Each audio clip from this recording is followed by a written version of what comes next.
Hello everyone. Today the topic of discussion is concept of stability in control system. Linguistically, what stability word mean, we all understand. Now, what is in a notion of control system, what actually this word means, we will discuss in this video. Now, we always definitely we will expect a system to be stable. Now, how in terms of control we will analyze that concept of stability? We can say in this way that if a system, when a small change is implies to a system, and in response if the system results in a small change that we expect, but due to small change, if anyhow the system uh, give a large response in the system output, there we have a confusion whether the system is stable, because logically it doesn't happens. If I put a small input, but if I put a small any sort of I act a small about with a small degree of strength to a system, it should have a small amount of output as a consequence. That is natural. But when it doesn't happens, that there we think whether the system is stable. Now, in terms of control system, uh, in for a linear time invariant system, we said the system is stable if it follows two notions.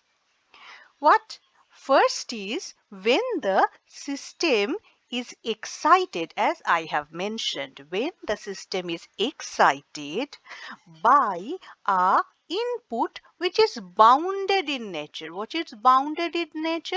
That means when the input is having a boundary, input is having a limited value, okay, finite value, that is called bounded input. So when the system is excited with a bounded input, the output should be bounded. That is the first condition of stability for any linear time invariant system. So if I draw, suppose I have a system like this, the system is said to be stable. This is a system, and this system is subject to a bounded input. Suppose I am drawing the bounded input in this way. Suppose I am having this sort of input which is having a boundary. Okay, so this is a bounded input. It is a value, finite value. So this is a bounded input, bounded input. And the system will be stable if this bounded input, when interacts with the system, gives a, suppose, this type of bounded output. So this output is also bounded. Okay, this output is also bounded. So this is the bounded output. So what does this mean? This output is also is limited within a boundary. So if this type of input gives this type of output, then the system will be said to be a stable system. But we can understand if this input is not bounded, definitely the output will be not also bounded. That we can understand. But if anyhow, if a bounded input, suppose my bounded input, same bounded input, when I subject this bounded input to a system, okay, same bounded input, I am subject to a system, but what I am getting? I am getting, suppose, this sort of behavior.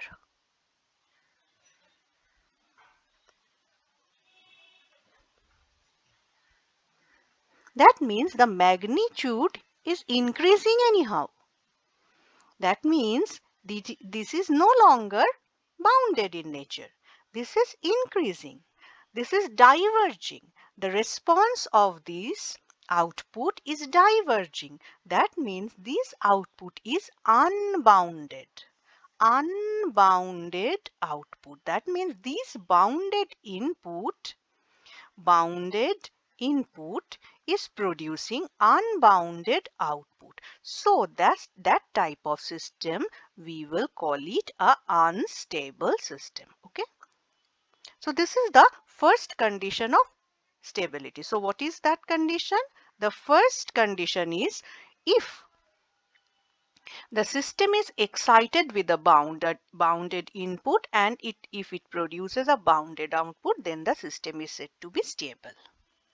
There is another thing where we consider the system in absence of input. Okay, so in absence of input, if the output tends towards 0, then there is a condition of stability also. That is called as exponential stability or asymptotic stability.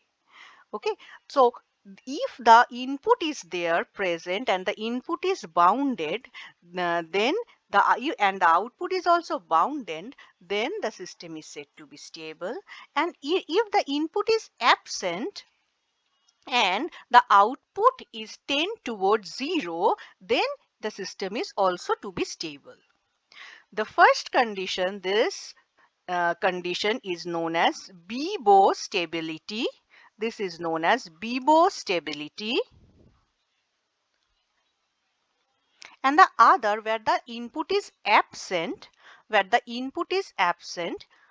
this is here input is present. Here input present. Input present and the input is bounded in nature. That means bounded input present. So if the input is bounded, output should be bounded. So it is Bibo stability. Another one is called asymptotic stability. Another is called asymptotic stability. Asymptotic stability. What is that? In that case, input is absent. Input is absent. And what is the output we are expecting? The output is tending towards 0. When input is absent and the output is tending towards 0, that type of system we can call it as a stable system. Stable system. Okay, and that type of stability we will call it as asymptotic stability, and this type of stability we'll call it as Bibo stability. So in terms of control system, we can understand stability can be of two types. One is Bibo stability and another one is asymptotic stability. Understood? Now secondly, what actually this Bibo criteria mathematically means. We need to understand that also. What is actually, because we understand logically or linguistically what is Bibo stability. For analysis purpose, we need to understand it. What is actually this stability in terms of mathematical variation. So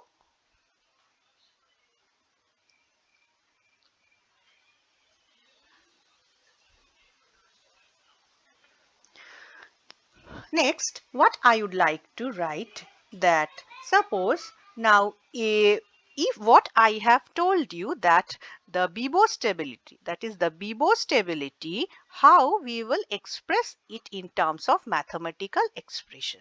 Okay. So in terms of that, if I think of any system output in terms of Laplace transform, what is output? We generally express the output as Cs and the input as Rs. Okay, so the output is CS, input as RS, and suppose the transfer function is GS. So what will be the output? So output will be CS equal to GS into RS. So this is in terms of Laplace form. In Laplace, we know this is basically actually in form of multiplication. But if we go for time response analysis, we will get CT.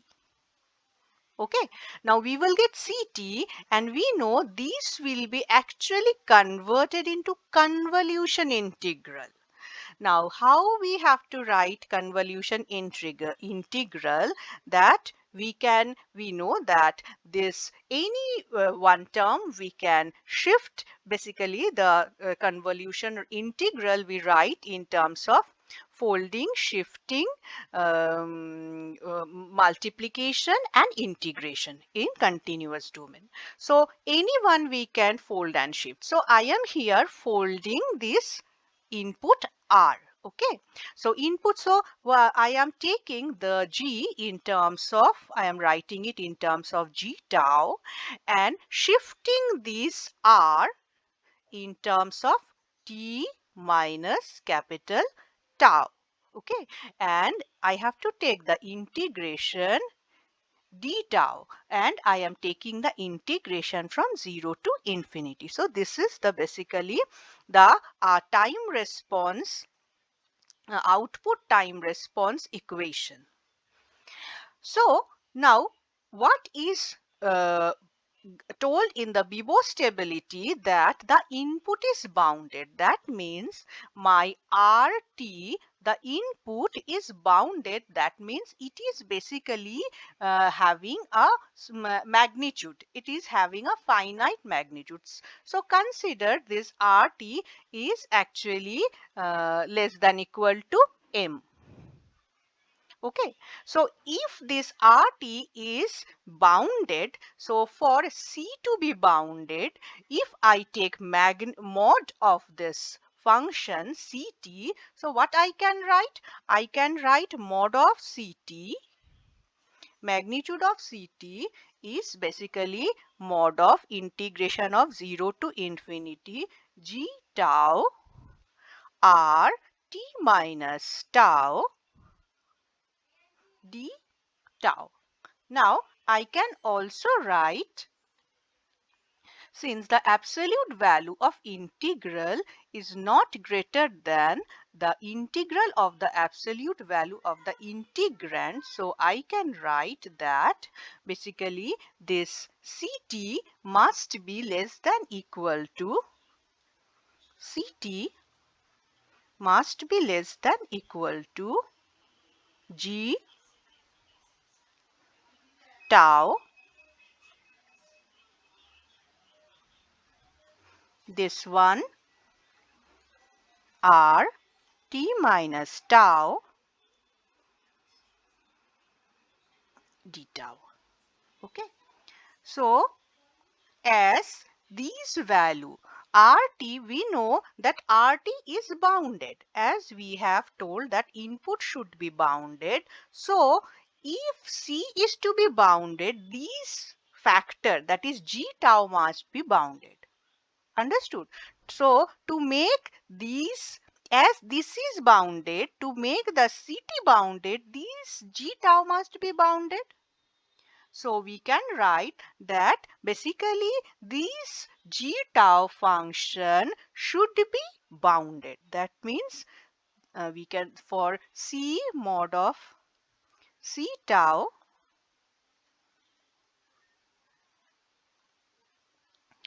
to be bounded, this C tau to be bounded,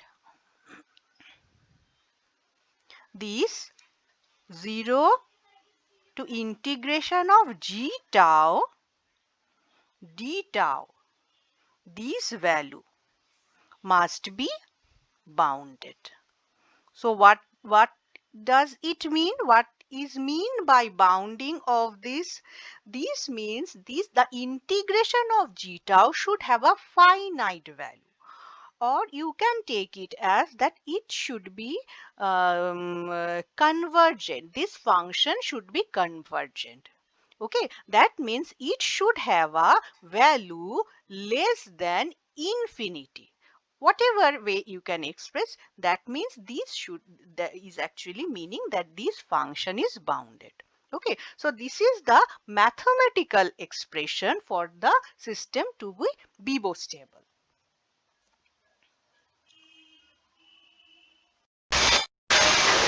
So that means in this way we can able to find how a mathematical expression of a bounded output. So what we have, just recapitulating, repeating what I have told, that if the input is bounded, in that case for the output to be bounded, the condition is that G must be bounded. Okay, I have missed something. As I have told you that here, what in this expression actually we have taken the we are going to take the absolute value of the output. Now this absolute value of the output is basically absolute value of this integral. Okay, now this integral, why I have written this expression, basically if I take the absolute value of the integrands, if I take the absolute value of these integrands, what I am going to, you can understand that the these are basically two functions.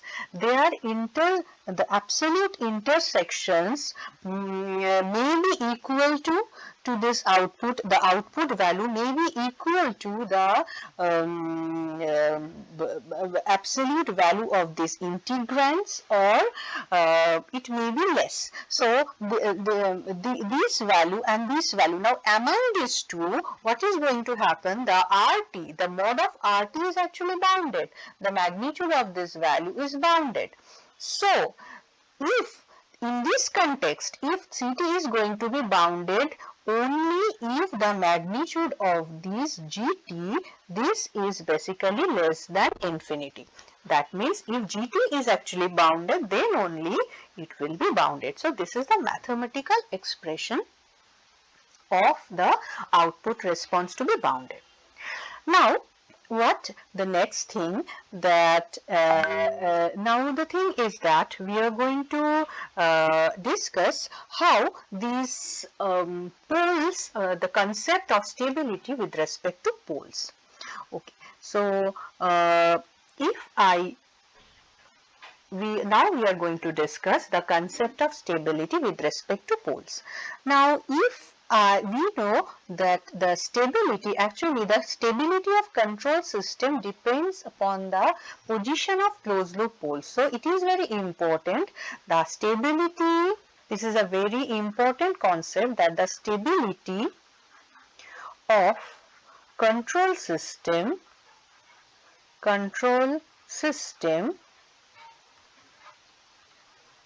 depends upon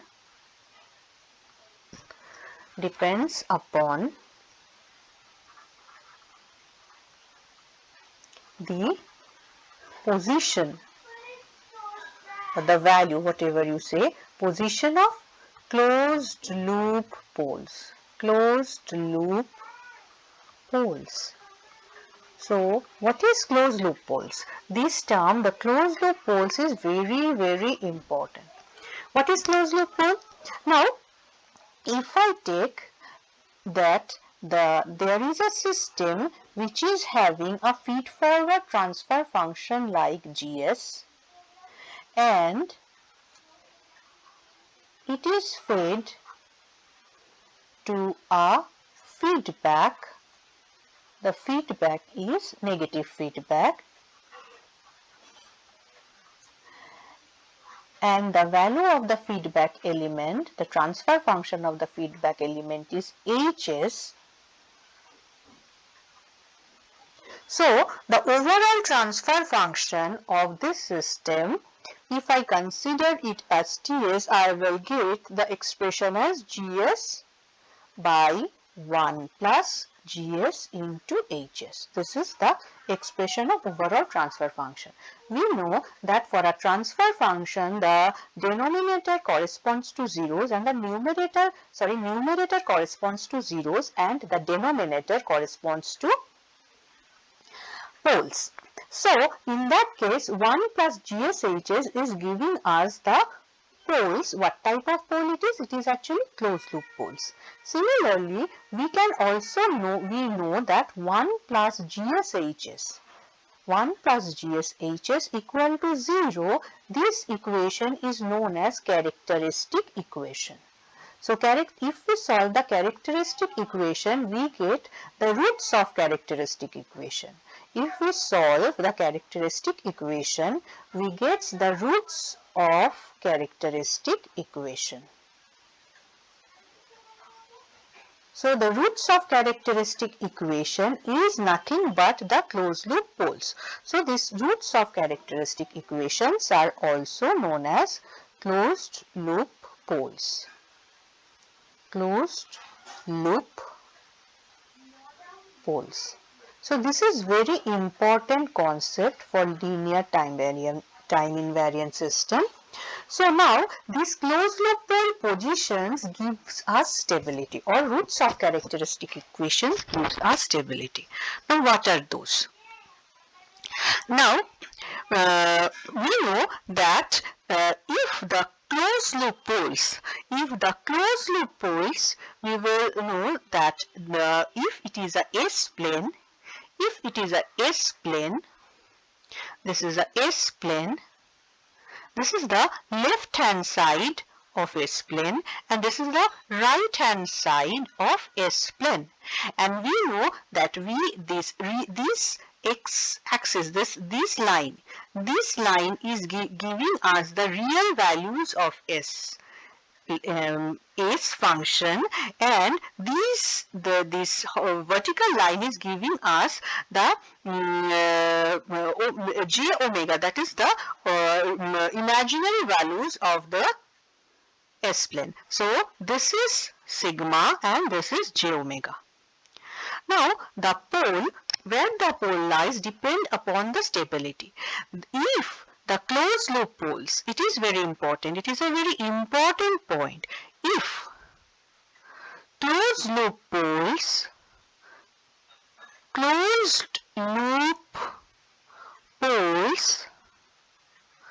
of the system,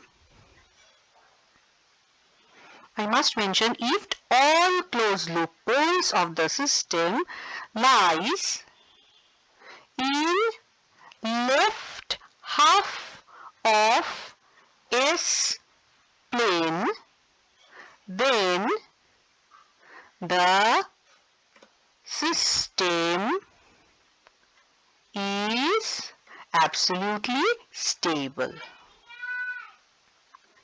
Then the system is stable. If all closed loop poles of a system lies in the left half of S plane, then the system is absolutely stable. If several poles are there and among them only one pole, even only one pole left lies in the right hand side, now suppose it has 5 poles and 4 poles lie in the left hand and only one pole lie in the left hand, then also the system will be unstable. So, it is very important that all closed loop poles lie in the left half of S plane. That means all the poles should be in the left hand side of the S plane. It should be left hand side of the S plane. So, this is the very important point for the stability. So, all poles should lie in the left half of S plane.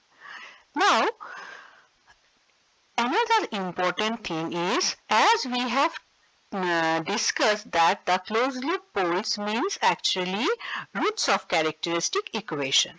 Now, depend upon the characteristic equation, the roots are different. The several roots are there. Different types of roots may be present. That means the nature of the poles may be different. That means the poles may be real, the poles may be imaginary, the poles may be complex conjugate, the poles may be that there will be a mixed pole in the system. So what actually happens when different type, what actually the responses, how the responses will change when the value of poles changes, or how the stability depends upon the nature of the responses that we are going to discuss now. So if I told you that if I take different type of transfer function, I can get the value of poles. Like if I have a transfer function like this. Suppose I am having a transfer function like k by s plus a. So what is the pole? Suppose this is my transfer function. So what is the pole? The pole is the denominator. So denominator means s plus a. The characteristic equation is s plus a equal to 0. So the pole is s equal to minus a. So this is the root of the characteristic equation. So this is the root of the characteristic equation, means it is a closed loop pole. So that means if I draw the system, this is S plane. So where these pole lie? The pole lies actually at minus A here. Okay, so this is the position of pole. Now, if this is the transfer function, and if I want to take the impulse response of it, impulse response means TS means CS by RS equal to K S plus A.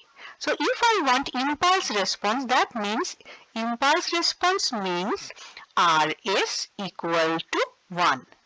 Impulse response means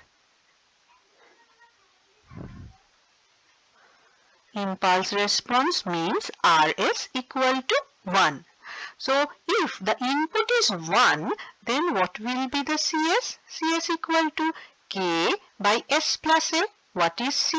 C is output. So if I want to take the output response, because as we have discussed that the for condition of stability, we have discussed that the input and the output, the system will be said to be stable if for a bounded input the output is also bounded. So bounded input means with respect to time it is having a finite magnitude. So here, as we are considering the time axis, naturally we should, if I want to get the response curve, it will be in time domain. So I have to convert the response CS to time domain CT. So using inverse Laplace formula, we know that it will be k e to the power minus a t. So if I take the response of this particular system, which is having a pole at left half of S plane, I am getting that it is giving us a value expression of like this. If I take the graph, it is basically an exponentially decreasing graph. So if the value of t is equal to 0, the value will be starting from k. So it will be starting from k, and then it is giving us an exponential decaying response. So that means we are getting that the output response CT is actually bounded. So from here I can able to explain that, as I have told you, that when the closed loop poles lie in the left half of S plane, it is giving us a bounded response. It is giving us a stable response. That means when the pole is in the left half of S plane, it will give us a stable, it will make the system stable. So here also we are getting when the system pole is in the left half, it is giving us a bounded response. As per that, we can consider that the system in response is stable. So this is a stable condition. So that condition is valid. Similarly, if I take a pole which is actually in the right hand side. If I take the pole, it is actually in the right hand side. Okay, so if the pole is at A, so that means the transfer function is actually here, the transfer function will be K by S minus A. Now, the pole is actually at S equal to, it is actually at S equal to plus A. Now, if we take the impulse response for this pole, we will get that the impulse response will definitely be Ct equal to K e to the power plus At. That means if I take the t tending to infinity, that means the value of Ct will be increasing.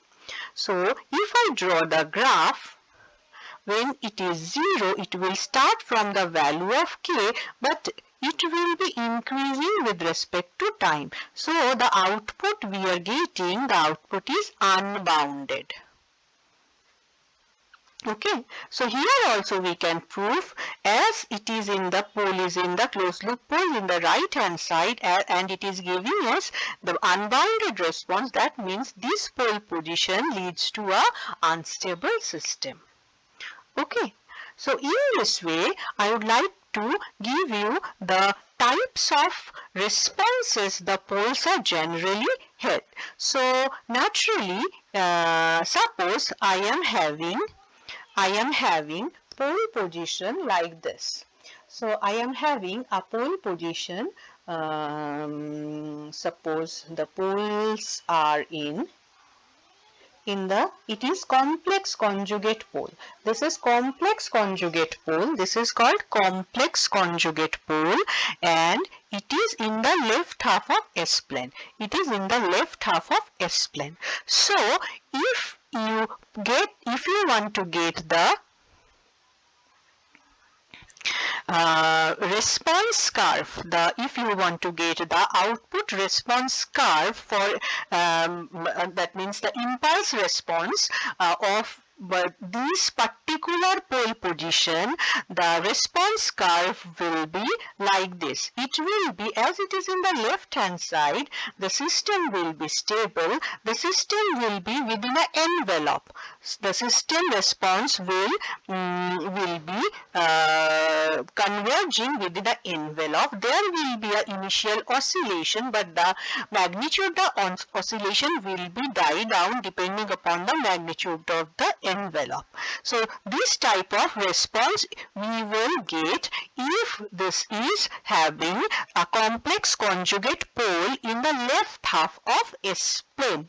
So complex conjugate root pairs, we will get this type of response. And if if we want to get the nature of the expression of Ct for this S, this is basically S is equal to sigma plus minus j omega, where this sigma is negative.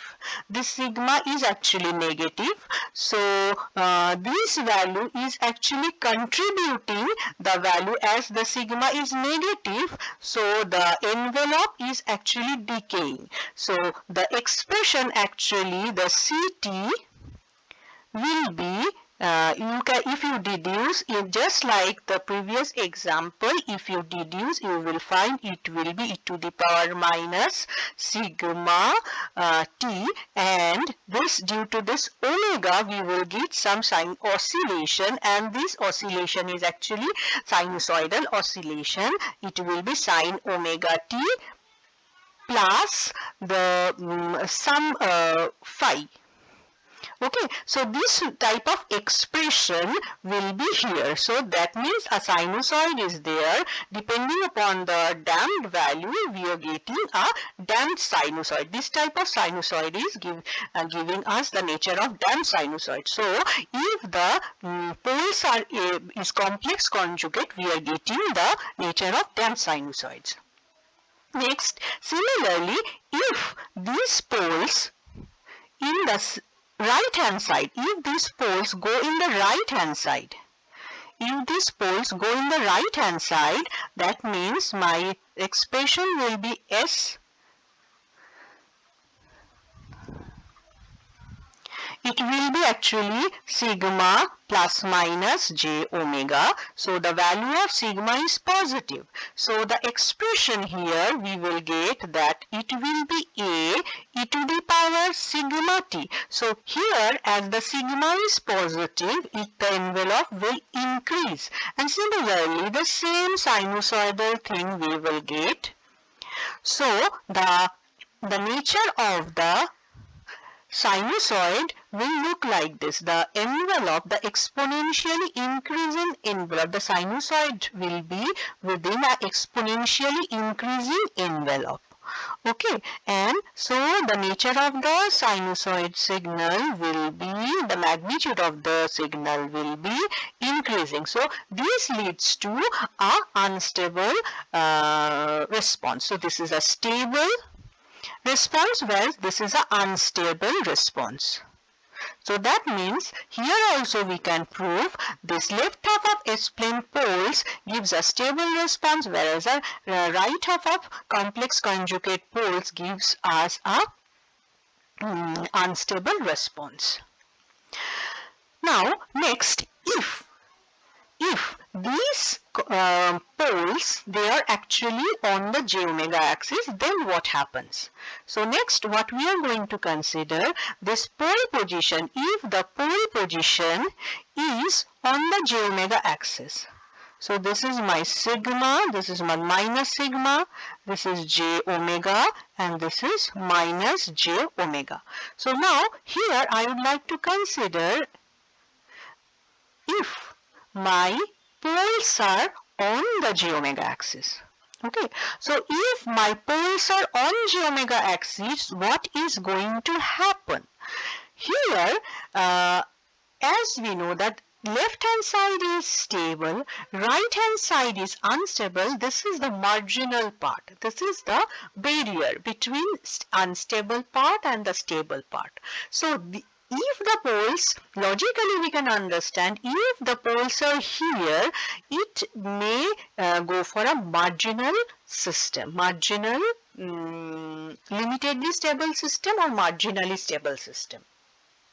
Okay, so if the system, if single number of poles in this j omega axis from 0 to plus j omega, there is a single pole. Here also there is a single pole. Okay, so if single poles, single pair of roots, they are present on j omega axis, the expected behavior will be like a sinusoid, because the expression in the previous discussion, we know that if the sigma part is 0, we found that the expression was e to the power sigma a e to the power sigma t sine of omega t plus phi. So here there is no sigma part. So this part is basically 0. So if this part is 0, that means there will be no envelope of exponential thing. So there only sinusoidal signal will be present due to this type of pole position. So it will be like, depending upon the magnitude, depending upon, suppose E is not there, suppose this is A, so depending upon the magnitude A, this sinusoidal oscillation will persist. So this type of system is known as marginally stable system. These are known as marginally stable. So this type of system where the single pair of roots are present on j omega axis, it will give us a marginally stable system. Okay. Now, if these these roots, if it is not single, suppose it is multiple number of roots, suppose it is double roots. In this context, the signal is going to be unstable. Now, if the roots present on j omega axis, if they are not single, if they are double, then the signal what we get is having this type of increasing sinusoidal magnitudal response. It will having a sinusoidal magnitudically increasing sinusoidal response depending upon this RAM sort of envelope. Okay, so this is actually giving us a unstable system. This is giving us unstable system. Now, next, if a simple single pole, if a simple single pole is present at origin, then what happens we will find now. Okay, simple single pole. Now, if a simple pole, single root is present at origin it is present. So what type of response it will get? We will get, it is basically K by S. The transfer function if we get, it is K by S. K by S means basically K. So if I take the impulse response, it will be only K. So the response definitely will look like a constant line, like this. So we can call it, as the output is also bounded here, we can tell that it is also a stable system as the output is bounded. So it is a stable system. But if this pole, there is a multiple number of poles at the origin, then what happens? If multiple number of poles, suppose 2 poles are present at origin, then what happens? This magnitude, now you can understand, suppose here the transfer function, if I take the transfer function, I can write it as that it will be K by S. Now here the transfer function is K by S square. Now this is the transfer function CS, closed loop transfer function. This is also closed loop transfer function CS. So for impulse response, we will get the CT will be, this is basically, if I take the impulse response and if I take the inverse Laplace of this K upon S, I will get the value will be K. Okay, and here what is that? It is actually ramp. It is actually ramp. So the CT will be KT. Okay, so if it is KT is nothing but a ramp response. So the response will be look like this. So that means if more number of poles present at origin, here we are getting a limitedly stable system, that is a bounded value. But when it is ramp response, it is going far away from the initial values and it is increasing with respect to time. So it is an unbounded sort of response. So with context to that, it will be a stable system, stable response, whereas this response will be unstable. So we can able to find that in two cases, if on j omega axis or at origin, if number of pole is 1, it will give us a marginally stable system, whereas the number of roots are multiple number of roots, it will give us a unstable system.